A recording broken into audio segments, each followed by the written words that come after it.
2024 সাল সাকিবের জন্য একটি খারাপ বছর। একের পর এক বিপদের সম্মুখীন হচ্ছেন সাকিব আল হাসান।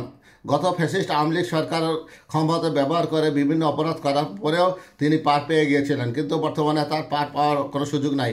আন্তর্জাতিক ক্রিকেট অঙ্গন থেকে তাকে নিষিদ্ধ করা হয়েছে বোলিংয়ে, এবং জাতীয় দল থেকে অনেক আগেই তিনি বাদ পড়েছেন। আজকে আরেকটি মামলায় তিনি জড়িত হলেন। চেক ডিজাইনার মামলায় সাকিবকে আদালতে হাজির হওয়ার সমন জারি করেছে। আইএফআইসি ব্যাংকের 4,14 লাখ টাকার চেক ডিজাইনার মামলায় ক্রিকেটার সাকিব আল হাসান সহ 4 জনের বিরুদ্ধে সমন জারি করেছে আদালত। বুধবার 18 ডিসেম্বর ঢাকায় অতিরিক্ত মুখ্য মহানগর হাকিম মাহবুবুল হক এই সমন জারি করে আগামী 14 জানুয়ারি তাদের আদালতে হাজির হওয়ার নির্দেশ দিয়েছেন। আদালতের বেঞ্চ সহকারী খন্দকার শাহরিয়ার আলম গণমাধ্যমকে জানান, আইএফআইসি ব্যাংকের রিলেশনশিপ অফিসার সাইবুর রহমান গত 15 ডিসেম্বর এই মামলা করেন। সেখানে সাকিব আল হাসানের পাশাপাশি তার কোম্পানি সাকিব আল হাসান অ্যাগ্রো ফার্মের এমডি গাজী শাহাগীর হোসাইন, পরিচালক ইমদাদুল হক ও মালাইকা বেগমকে আসামি করা হয়।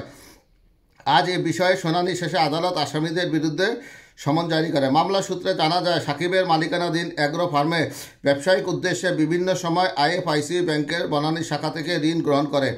তার বিপরীতে 2টি চেক ইস্যু করে সাকিবের মালিকানাধীন প্রতিষ্ঠানটি।